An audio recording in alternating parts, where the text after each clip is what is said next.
Hello boys and girls, today we are going to learn how to draw one of these cute little foxes. Okay, first thing that I'd like to do is I like to have something down to cover my desk or my work surface so that if I am drawing and I go off the page, I don't ruin my desk underneath or my table. We're going to take a piece of white paper. Please, if you have drawing paper, that's what you should be using, or copy paper is great. This is a pad that I have that's a little bit smaller.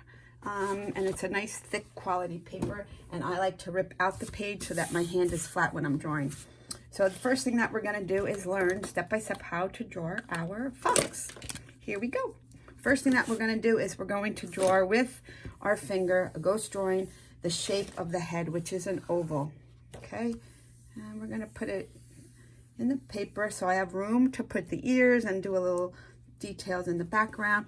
I'm drawing with Sharpie marker, but you are going to draw with pencil, and you're going to draw very light just so that you can see it, so that if you make a mistake, it's very easy for you to erase. I'm going to go down to the center, and that's going to be the nose. It's just a circle, and it's going to go over the line. I'm coloring in with the black Sharpie marker, but you will color it in later with the crayon or color pencils or markers, whatever you have. Going to make the shape of an ear on both sides, and foxes kind of have big ears.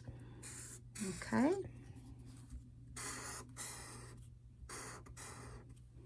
The next thing, I'm going to come down to right below the ears, and I'm going to draw curved lines to go right to the nose.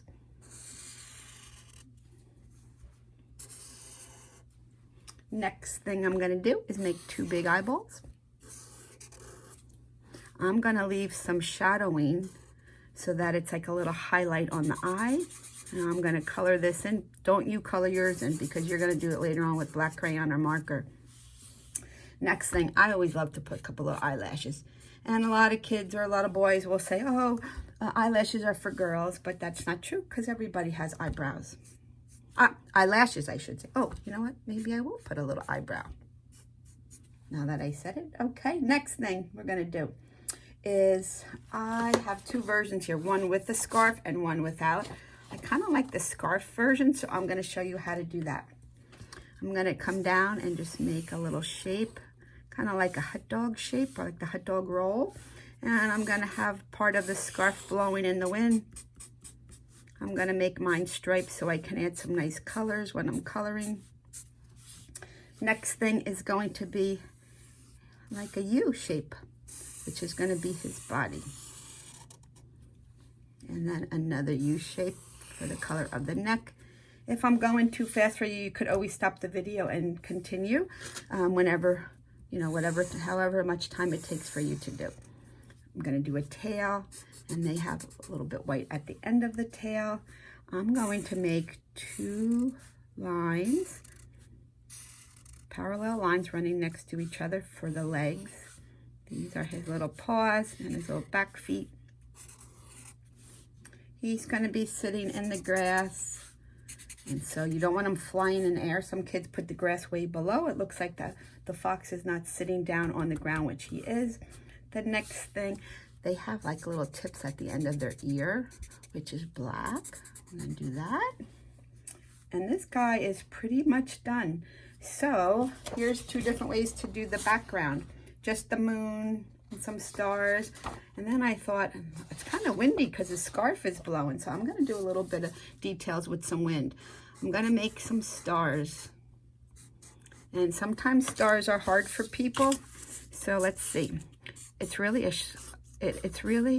just a series of these, just the way you toss them. So one V.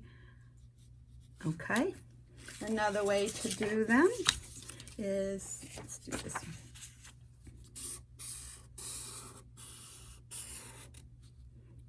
Up, one V, another V, and then down. Or like this.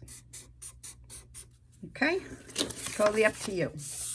I'm going to put a little, I shouldn't say little, but a nice big quarter moon. And I want to make it look like it's swerving, the wind is blowing. So you know that it's a windy night. It's nighttime, we know, because the moon is out and we have the stars out. I am tossing my stars. That means I am placing them in different variety of spots along my paper, just to give interest. Okay, last thing I'm gonna do is sign my name. My art teacher always taught me to sign at the bottom right-hand corner, and that's where I always put mine. It's just out of habit. You put yours where you like, but I like to get into the habit, so all my artwork looks the same, okay? All right, the next part is you're gonna color. So I will show you the final and finished piece. You don't need to watch me coloring, but have fun. Here's what one colored version looks like. All right, you have a great day.